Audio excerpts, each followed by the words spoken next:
Today we are making a gingerbread cake with a whipped cream cheese frosting, and I am also doing cupcakes, so you have two options. But to start, let's get out a large mixing bowl to which we're going to add 1 cup of butter softened, which is equal to 2 sticks, along with a half cup of white sugar and 3/4 of a cup of brown sugar. You can use light brown or dark brown, whatever you have. Go ahead and cream that together.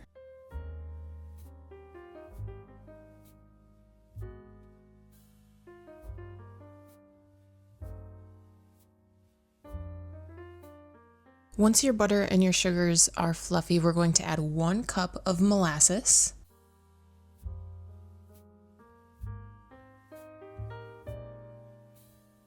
and 2 large eggs. Mix everything together until smooth.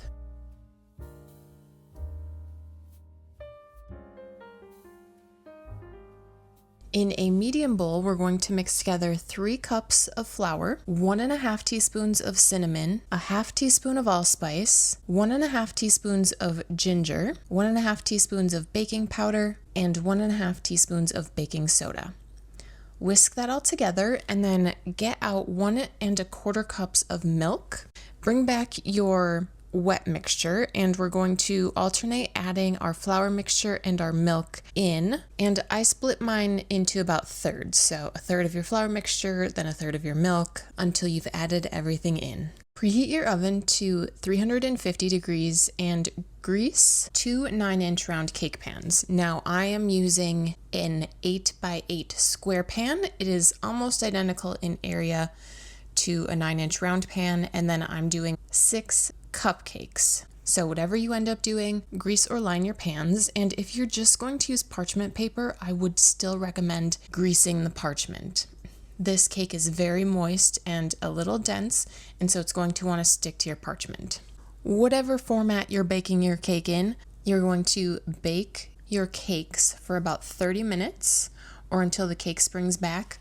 Mine took about 50 minutes. At 30 minutes, the middle of my cake was really jiggly. I added 10 more minutes, it was still quite jiggly, and then it started to set up after that. Perhaps my square pan was a little more full than a 9-inch round pan would have been, and I'm wondering if the center of my cake fell because when I pulled them out to check them, I jiggled them too aggressively, or because my parchment was not sprayed.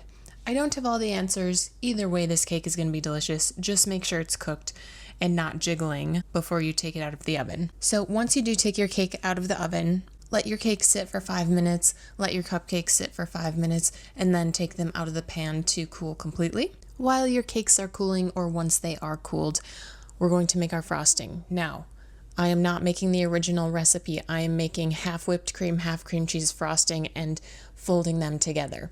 I will leave the ingredients and instructions for both the straight cream cheese frosting and my version down below. Also, my proportions might be a little different than a full recipe. I do wish I would have made a little bit more frosting. So go with the measurements I put down below for you guys instead of what you see me using. But I have some whipped cream, so I take cream, a little bit of sugar, a little bit of vanilla, and whip that into stiff peaks. So your whipped cream will stand up and the tip of it will not flop over. I'm going to go ahead and set that aside just because I'm going to be reusing my bigger bowl for my cream cheese frosting portion. So we have butter, cream cheese, and I'm going to cream those two. Then add some powdered sugar, a little bit more, and then add as much or as little heavy whipping cream to give you the consistency you need, so to thin it out a little bit.